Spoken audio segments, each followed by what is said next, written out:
기술 번역가 다 망한 거 아니에요? 인공지능 기술로 번역가들 일감이 팍 줄었다는데. 제가 지금 기술 번역 공부하는 게 맞나요? 제가 최근에 수강생님한테서 받았던 질문인데요. 이 내용, 저도 궁금하고, 이 질문에 대한 답을 궁금하실 만한 분들이 많으실 것 같아서 영상으로 준비해 봤습니다. 이번 영상은 인공지능과 기술 번역가 또는 번역가의 전망에 대한 이야기가 되겠습니다.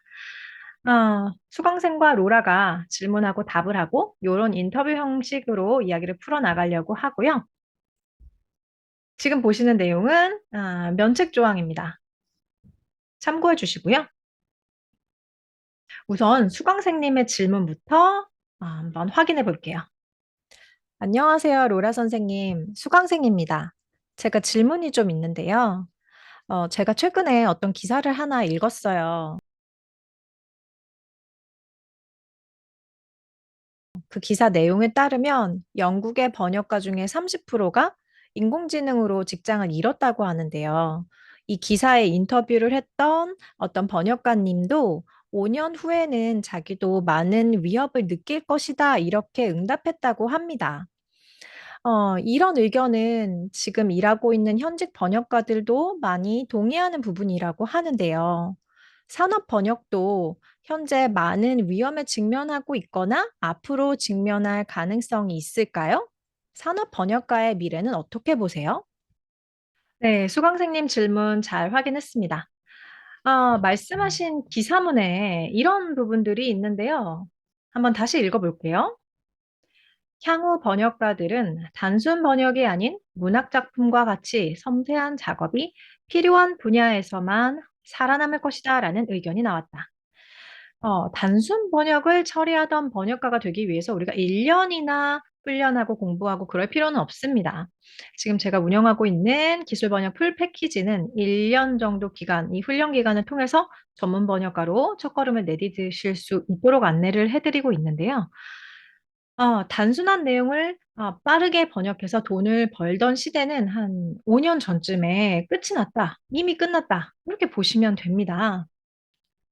혹시 우리 수강생님이 쉬운 번역을 많이 처리해서 돈을 벌고 싶으셨나요?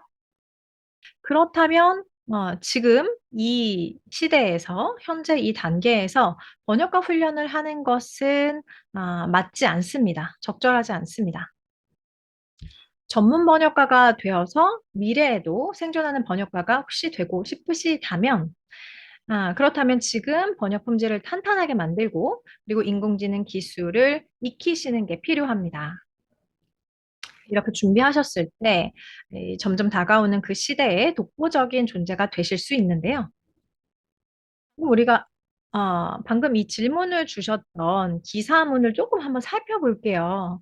영국 최대 노동조합인 SOA의 설문조사를 통해서 만든 기사문이라고 했는데, 영국 번역가들은 주로 어떤 언어상으로 번역을 처리하고 있을까요? 이게 한국어를 번역하는 한국어 번역가들과 어느 정도 관련이 있을까요? 이 내용을 확인을 해봐야겠죠. 그래서 제가 인터넷 검색을 해봤더니 요런 흥미로운 기사가 있습니다.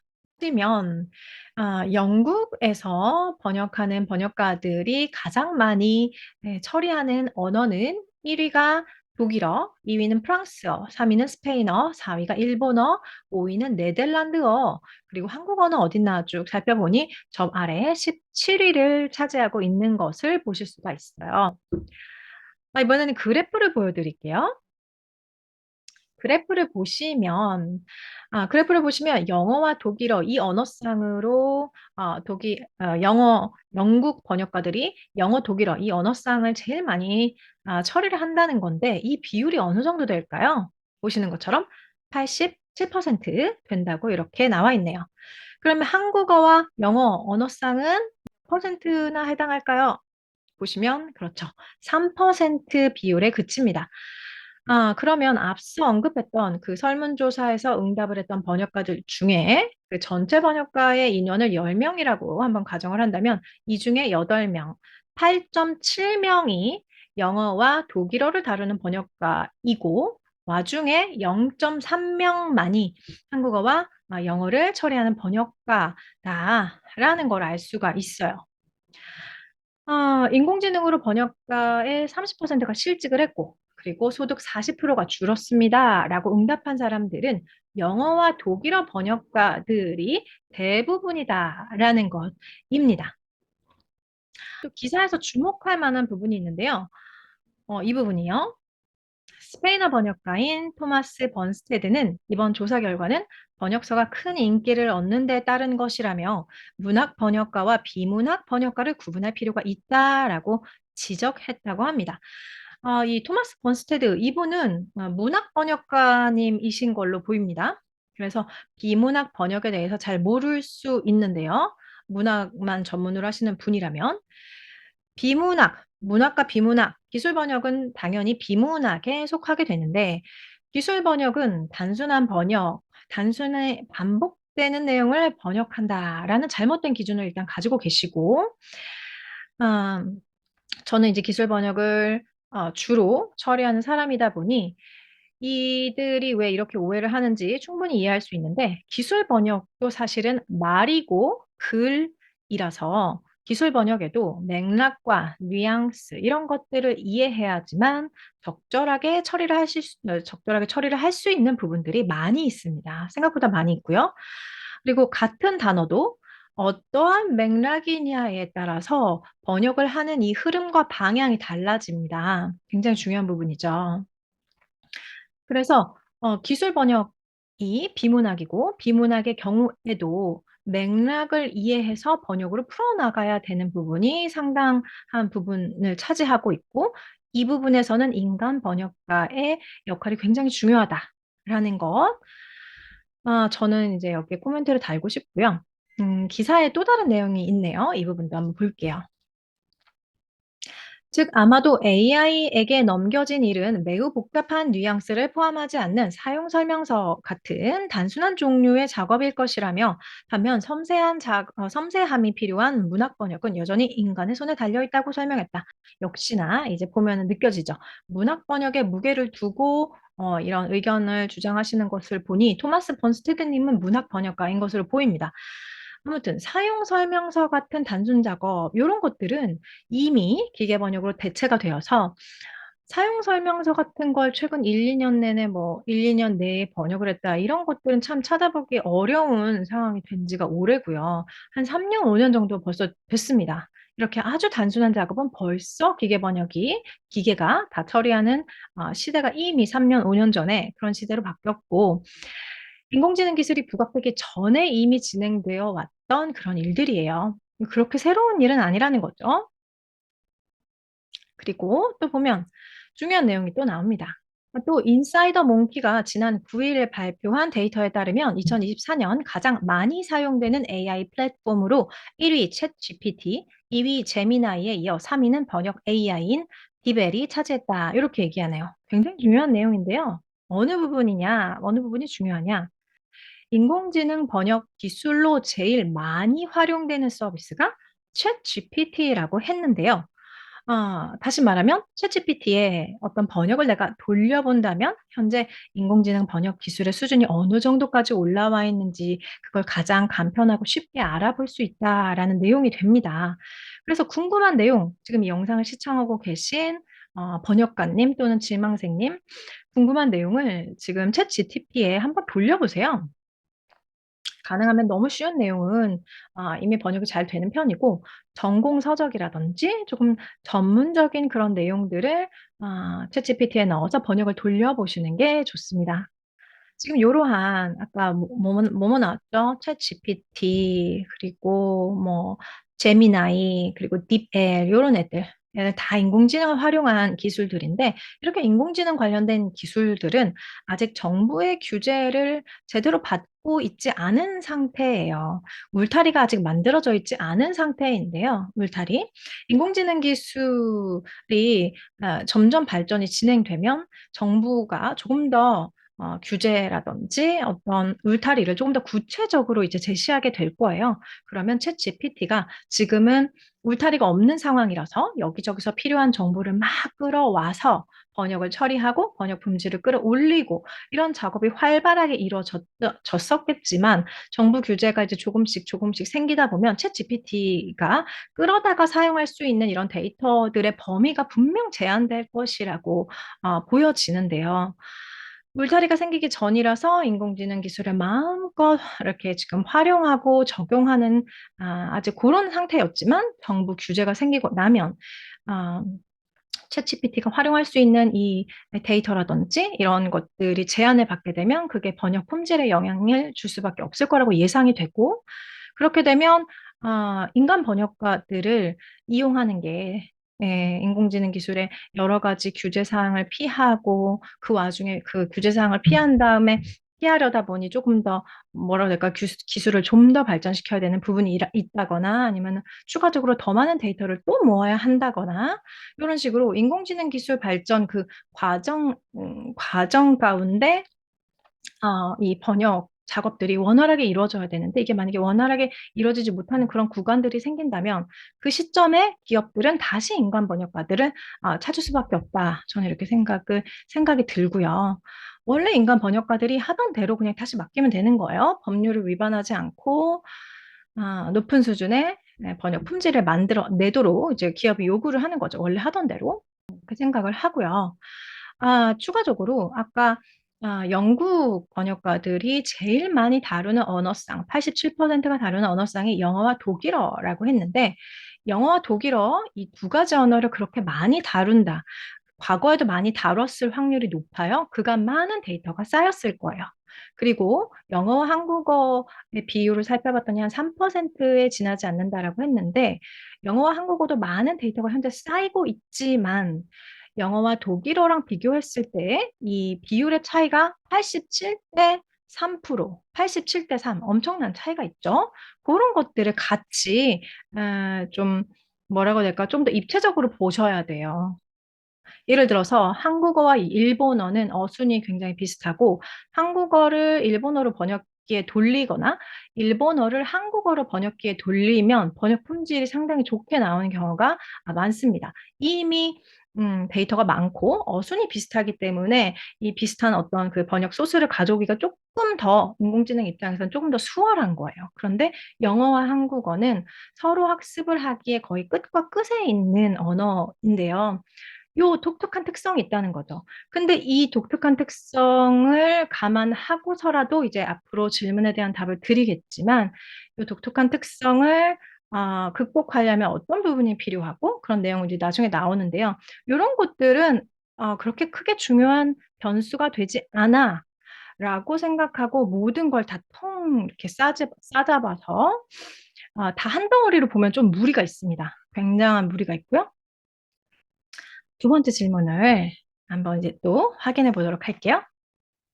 제가 알아보니까 AI 번역이 초벌 번역을 하고 인간 번역가는 감수를 한다. 이야기는 많이 들었는데요. 감수가 필요한 전문 분야를 제외하고 대부분의 인간 번역가들이 정말 일자리를 잃게 될까요?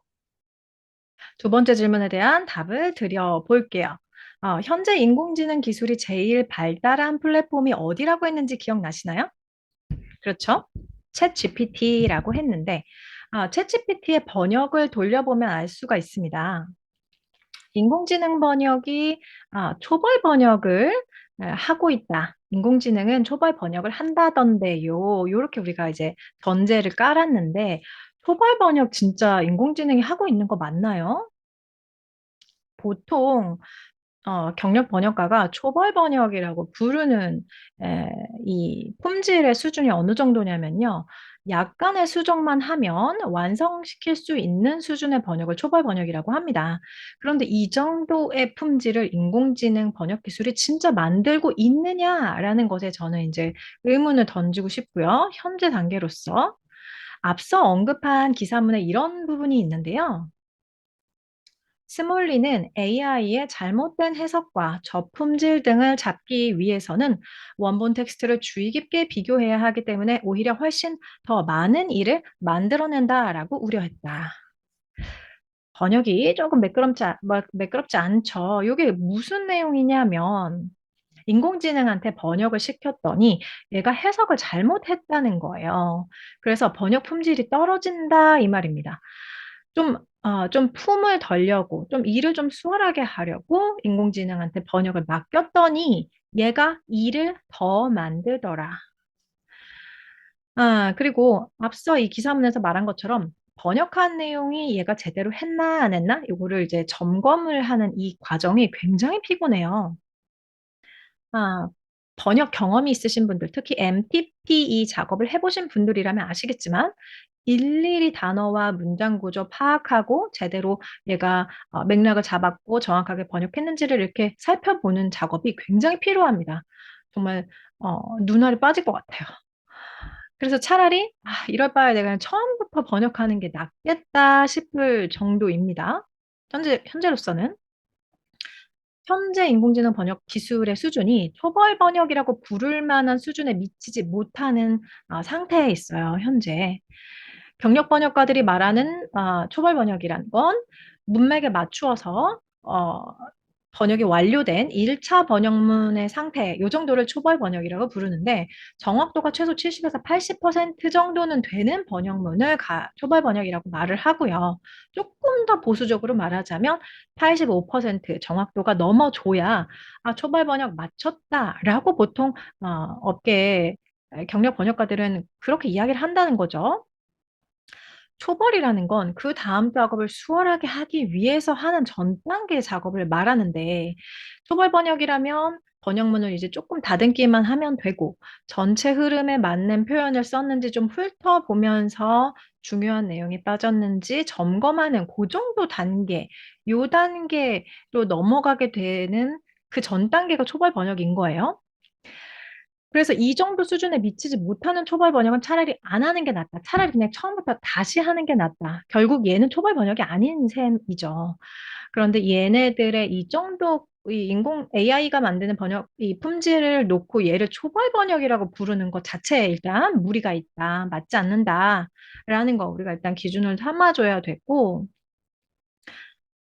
기사문에서 아까 "많은 번역가들이 일자리를 잃게 됐다."라고 했는데 만약에 일자리를 잃었다면 그 많은 번역가들은 그들이 원래 처리했던 내용이 어떤 굉장히 단순한 내용 또는 굉장히 계속 반복적으로 반복되는 그런 내용들을 번역하고 있었을 확률이 상당히 높습니다.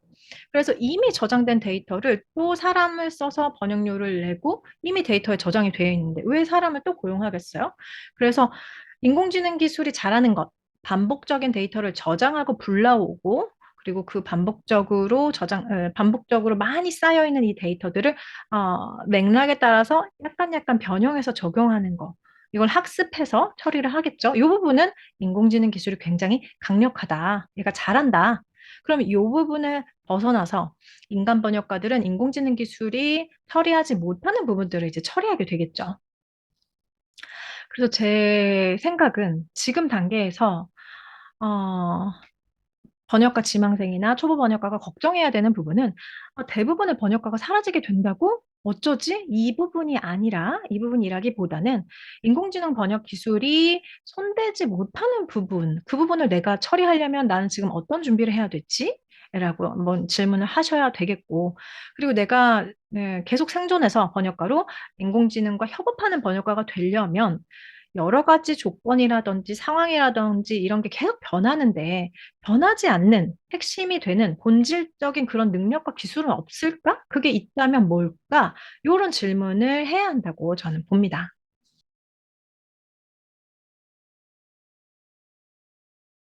다음 질문 확인해 볼게요. 또 다른 질문이 있습니다. AI와 번역가가 협력한다고 말씀하셨는데요. 협력하고 상생하는 것, 도대체 어떻게 상생이 가능한지 알려주세요. 어 인공지능과 네 협력하고 같이 협업해서 번역가들은 살아가게 될 것이다. 이런 이야기를 많이 하는데 경력 번역가님들은 대충 어떤 이야기를 하는지 이게 그려지는데 초보 번역가님이나 번역가 지망생님들은 이게 그래서 도대체 어떤 미래가 벌어지는 거야? 어떻게 달라지는 거야? 어떤 세상이 펼쳐지는 거야? 감이 안 오실 것 같아요. 한번 상상을 해 볼게요. 미래의 모습을 한번 그려 보도록 하겠습니다.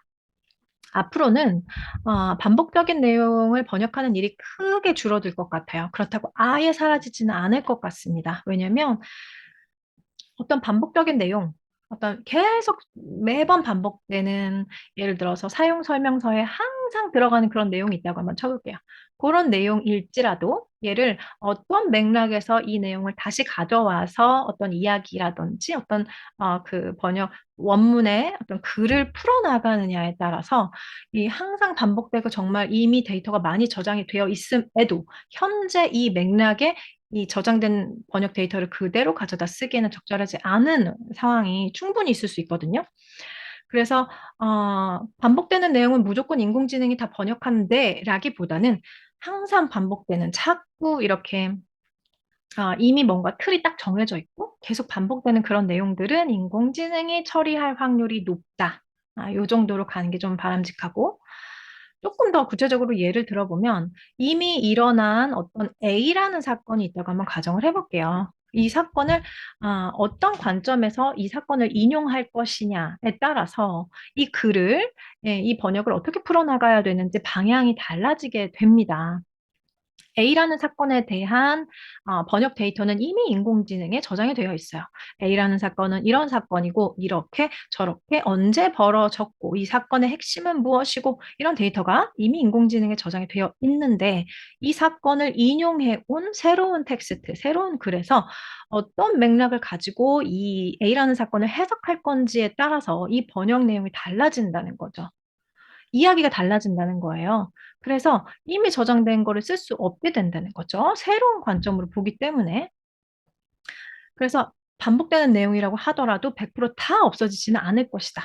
그 말씀을 드리려고 이 이야기를 한 것이고, 여러 인공지능 전문가들이 말하는 것처럼 인공지능에 취약한 부분이 맥락을 읽고 어떤 글의 맥락을 읽고 뉘앙스, 이런 뉘앙스의 차이, 이런 것들을 파악해내는데 어려움을 겪고 있다고 합니다. 이 부분을 이제 인간 번역가들이 이 부분을 보완해 주는 건데요. 인공지능 기술은 번역가들이 그동안 맨날 똑같은 내용 계속 기계적으로 반복했어야만 하는 너무나 지겨운 그런 작업들을 대신 처리해 주게 될 거예요. 좀 예시를 들어볼게요. 또 다른 예를 들어보면 IT 분야에 어떤 새로운 기술이 등장했다고 한번 가정을 해볼게요. 이 새로운 기술을 만든 미국 기업이 있고 이 미국 기업이 새로운 기술을 만들었더니 이 기술을 활용한 새로운 시장이 생겼어요. 그래서 이 기업은 본인들의 이 기술을 전 세계에 쫙 퍼져나가서 고객들을 만들고 이윤을 많이 창출하려고 하고 있습니다. 이 상황에서 번역을 해야 되는 내용들은 뭐뭐가 있을까요? 우선 이 기술이 뭔지 기술을 소개해야 되고 어떻게 적용해서 쓸 수 있는지 적용하는 방법을 또 소개하는 글 필요하고 그리고 기술을 사용하는 방법도 번역을 해야 되겠고 조금 더 편리하게 사용할 수 있도록 애플리케이션을 연동해서 사용할 수 있는 그 애플리케이션의 어떤 그 사용 설명 안내 문구 같은 것들이 또 필요하겠죠? 이런 것들을 이제 번역이 필요할 텐데 아, 인간 번역가는 기계가 여기에서 요 여러 가지 내용 중에서 반복적으로 내용이 계속 반복돼 왔던 과거에 이미 저장되어 있는 데이터를 가져다가 써도 크게 문제가 없는 그런 내용들은 AI 번역 데이터를 가져와서 이 부분은 처리를 할 것이고, 인간 번역가들은 기계가 번역하지 못하는 부분들 또는 기계가 번역한 내용을 감수하거나 수정하는 그런 역할을 인간 번역가가 처리를 하게 됩니다. 이 기업이, 그 미국 기업이 점점 성장을 해서, 해외로 진출을 하려고 해요. 그런데 이 기업이 가장 진출하고 싶어 하는 국가가 한국이고, 한국의 잠재국이 굉장히 많다라고 한번 또 가정을 해보면, 이 사람들에게 또 필요한 건 그 사람들이 번역을 하는데, 기계 번역, 인공지능한테 번역을 시켰을 때 그 결과물이 한국 고객들의 정서, 한국 고객들의 사고방식, 여기에 최대한 흡사하고 가까운 번역문을 만들어낼 수 있어야 됩니다. 그러기에 쉽지 않은데, 이 과정을 감수하고 감독하고 수정하려면 한국어의 이해가 깊은 번역가가 필요하게 되겠죠. 그리고 한국어 정서, 그리고 사고방식을 충분히 이해하는 인공지능 기술이 생긴다면 한국어 번역가들에게 아주 큰 타격을 주게 될 거예요. 인력이 그렇게 많이 필요하지 않게 될 것이고. 그런데 한국어의 정서, 한국인의 사고방식, 한국의 독특한 문화적인 특성, 예를 들어서 한국에서 어떤 문장을 뱉었을 때, 우리가 아침에 친구를 만나거나 우연히 길에서 누구를 봤을 때, 어르신들이 그런 인사 많이 합니다. 밥 먹었어? 진짜 밥 먹었는지 궁금한 게 아니고, 안녕, 잘 지내니? 그 의미로 그 문장을 쓴 거란 말이에요. 요런 것들, 그 문장을 그대로 번역해서 될 일이 아니라 우리 문화적으로 깔려있는 그 참뜻, 속뜻이 따로 있다는 거죠. 그런 것들을 이해할 수 있는 인공지능 기술을 만들려면 한국어를 제일 잘 이해하는 곳에서 그걸 만들어야 되는데 그러려면 당연히 한국에서 그 기술을 만들어야지 이런 것들이 가능합니다. 그런데 문제는 한국 정서 잘 이해하고 한국 사고방식 너무 잘 알아. 그런데 영어로 된 언어를 번역하고 또는 한국어를 영어로 번역해야 되기 때문에 영어도 탁월하게 잘 이해하고 있어야 돼요. 한국어, 영어 둘 다 가능해야 된다는 거죠. 근데 한국 기업들이 만든 그 번역 툴이라든지 이런 걸 보면 또 영어를 정말 온전히 잘 이해하고 있나? 이런 걸 구글이나 챗GPT 얘네들이랑 비교해 보면 그 부분은 좀 떨어집니다. 품질이. 그러니 한국어 데이터와 영어 데이터 얘네 이 두 가지를 쌍으로 잘 묶어서 맥락에 따라서 어떤 변수가 있다면 그 변수에 맞춰서 잘 조정을 하고 수정을 하는 작업을 아주 많이 해서 데이터를 쌓아놔야 영한, 한영, 요 번역을 똑똑하게 잘 해내는 인공지능 기술이 만들어지겠죠. 그러려면 미국 대기업 수준으로 엄청난 돈, 인력 이런 것들이 투자돼야 돼요. 근데 한국어 번역가가 살기 위해서 이런 부분은 투자하지 마세요라고 하는 게 아닙니다. 우리나라 국가 발전을 위해서라도 여기에 많은 돈과 인력 이런 것들이 투자가 너무 필요해요. 근데 아직은 우리나라 여러 가지 상황상 이 부분이 틈새로 남아있다. 라는 것. 국가 차원에서 투자를 많이 해야 해서 우리나라 언어와 관련된 인공지능 기술도 많이 발달시켜야 된다. 그래 우리나라 국가 기술력이 발전된다. 우리나라가 부강해진다. 이런 관점을 저는 가지고 있지만 어쨌든 현재 그 부분이 틈새로 있다. 그래서 영어와 한국어, 이걸 둘 다 제대로 이해하는 인공지능의 이 기술을 지금 모든 산업에 적용하기에는 아직 많은 투자와 개발이 필요한 단계입니다. 지금 많이, 돈, 인력 많이 투자해서 지금 계속 인공지능을 학습시키고 있죠. 이런 단계다.